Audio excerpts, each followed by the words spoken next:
Vamos já trazer então mais informações sobre esse assunto e falar um pouquinho sobre essa decisão do Copom que deve sair hoje. O Anthony Wells está conectado conosco aqui em São Paulo e vai trazer as informações para a gente agora. Normalmente essa definição acontece ali depois das 18 horas, hein, Anthony? O que a gente pode esperar? Seja muito bem-vindo, meu amigo.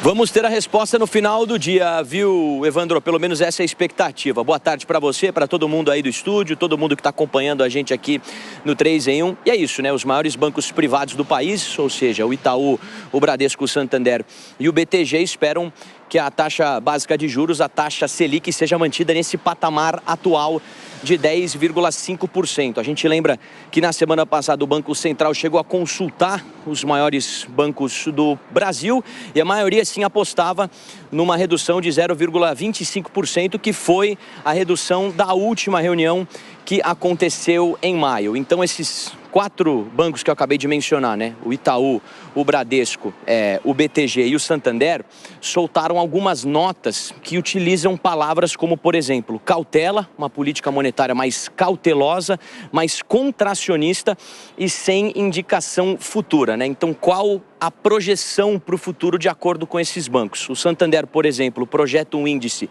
de 10% até o final de 2024, ou seja, o Banco Espanhol espera sim uma redução gradual até o final do ano. Já o Itaú fala em 10,5% não só para o final de 2024, mas para 2025 também. Então, a gente vai acompanhar esse desfecho bem de perto, né? Porque a gente lembra, a taxa Selic é a principal ferramenta aí para combater a inflação. Ela é muito importante para outros índices da nossa economia, né? Acaba afetando empréstimos, financiamentos, aplicações financeiras. A gente lembra que nas últimas 7 reuniões tivemos 6 cortes de 0,5% e na última reunião em maio uma redução de 0,25%. Então, como eu disse no início da minha entrada ao vivo aqui, a gente vai ter a resposta no final do dia e, claro, vamos trazer essa decisão para o nosso público aqui da Jovem Pan. Bom trabalho para vocês aí, viu, Evandro? Volto contigo. Valeu, Anthony, para você também. Se essa novidade sair enquanto a gente estiver no ar aqui no 3 em 1, nos grite, meu amigo. Um abraço para você. Já vamos tirar o Anthony e colocar aqui na nossa tela também. Já pode manter aqui na 3 para a gente colocar os dados da taxa Selic nos últimos tempos. O Anthony já pode sair e a gente vai trazer a ilustração aqui. Por quê? Com essa pressão que foi feita pelo governo federal, a estimativa que vem aí do mercado é de uma manutenção. Embora haja uma expectativa sobre de que maneira essa pressão política poderia mudar a posição de alguns dos diretores que são mais alinhados ao governo federal hoje, o mercado tem um consenso de que haverá uma manutenção. Se a gente olhar de que maneira que estava essa taxa básica de juros e como ela chega agora, a gente consegue visualizar aqui nesse gráfico e as pessoas que me acompanham aí pela rádio vão ouvindo. Lá em 1º de fevereiro de 2023, ela estava em 13,75%. Houve uma manutenção até aqui, ó, dia 21 de junho de 2023. Depois, na sequência, ela foi diminuindo a partir das decisões que foram tomadas pelo Copom. Faça um destaque de 12,25% de taxa Selic aqui em 1 de novembro de 2023, depois cortes dessa magnitude foram acontecendo, chegando a 11,25% aqui em 31 de janeiro de 2024 e 10,5% em 8 de maio de 2024. Hoje tem mais uma decisão do Copom. E qual é a expectativa do mercado? Essa manutenção aqui, de 10,5%. Provavelmente não haverá nenhum corte de 0,5 ponto percentual, como era esperado aí pelo governo federal, diante das sinalizações econômicas que vão acontecendo e que são analisadas nesse momento pelo Banco Central. E quais seriam as principais sinalizações de que não dá para fazer um corte nesse momento, hein, Gani? A principal sinalização, Evandro, é do lado fiscal. A situação fiscal piorou. Isso está lá no documento, está na ata do Copom. Então não dá para reduzir a taxa de juros com uma piora do lado fiscal. O lado fiscal pressiona a inflação, o lado fiscal piora as expectativas inflacionárias. O lado fiscal também faz com que a política monetária perca a sua eficácia. Esse que é o ponto. Então, no início do ano, a gente falava numa taxa Selic para o final de 2024 em 9%. Agora, a gente fala em 10,50%, ou seja, não vai ocorrer mais nenhum corte. O que piorou do início do ano para cá? Foi justamente o lado fiscal. A culpa não é do Banco Central, a culpa é do governo federal. Concorda, Fábio Piperno? Não, de forma alguma. Aliás, o fiscal não piorou. Ele não é o que o governo queria, mas veja, esse ano... Mas as sinalizações, as declarações de que... as sinalizações qualitativas pioraram, Piperno. Esse ano vamos ter um déficit fiscal muito inferior ao do ano passado, né? Eu recomendo aos amigos, hoje, a leitura de uma entrevista publicada hoje do ex-secretário de Política Econômica do governo, Fernando Henrique Cardoso, um dos pais do Plano Real, o Winston Fritz. E ele foi perguntado sobre como o fiscal interfere nisso. E aí ele fala o seguinte, aí começa o lero-lero, olha o fiscal, não foi o Brasil que fez, não foi o fiscal que fez a taxa subir, foi o choque exógeno da inflação. Os americanos estipulando juros de curto prazo a 5,5. Aí perguntam para ele de novo, bom, mas o juro está alto aqui no Brasil por conta do fiscal? Enfim, bobagem. Esse está alto pela taxa do Fed a 5,5% ao ano. Mas aparece todo o discurso conservador da Faria Lima apontando para isso. Então, veja, os outros indicadores do Brasil, e não, tirando o fiscal, todos eles continuam muito sólidos. Agora, esse Banco Central tem esse DNA. Sempre foi assim. E não é esse, não. O Banco Central, o Brasil sempre trabalhou com taxas muito altas. Com todo respeito ao meu colega economista, isso não se sustenta porque se a gente olhar em 2022, aliás, o próprio gráfico mostra isso, a taxa Selic vai de 2% Coloca o gráfico aqui de novo. Ué, mas aí que tá o negócio. 13,75. O que aconteceu com a... Então não contra isso é contra o Brasil, é para beneficiar lá o Bolsonaro. Bom, se fosse para beneficiar o Bolsonaro... Não, eu só estou fazendo um discurso mais abrangente. Se fosse para beneficiar o Bolsonaro, não teria ido para 13,75. Ele nem cita Bolsonaro. Agora, agosto de 2022. Agora, a taxa do Fed, ela está alta há muito tempo.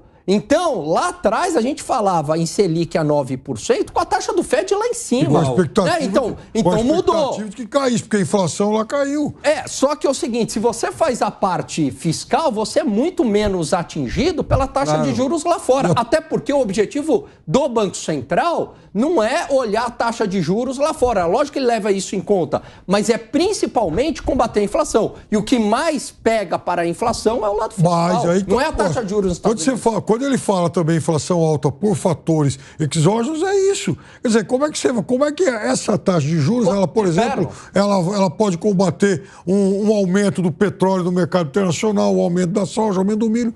Em relação a isso, nada. Só que não dá pra gente separar aqui um efeito e falar, o dólar agora ele está muito alto por conta da taxa de juros nos Estados Unidos, porque uma série de emergentes não performaram tão ruim quanto a gente performou. Então isso tem muito mais a ver com a piora fiscal do Brasil do que com as taxas elevadas nos Estados Unidos. É lógico que você tem uma combinação perfeita de que aqui está piorando, com juros super atrativos nos Estados Unidos, o capital migra para lá. Mas se aqui tivesse bom, o capital não migrava para lá. Até porque o presidente do Banco Central também não gosta de taxa de desemprego em queda, né? Agora, Zé Maria Trindade, você acha que pode haver algum tipo de influência política em decisão de parte dos diretores que seriam mais alinhados ao governo atual?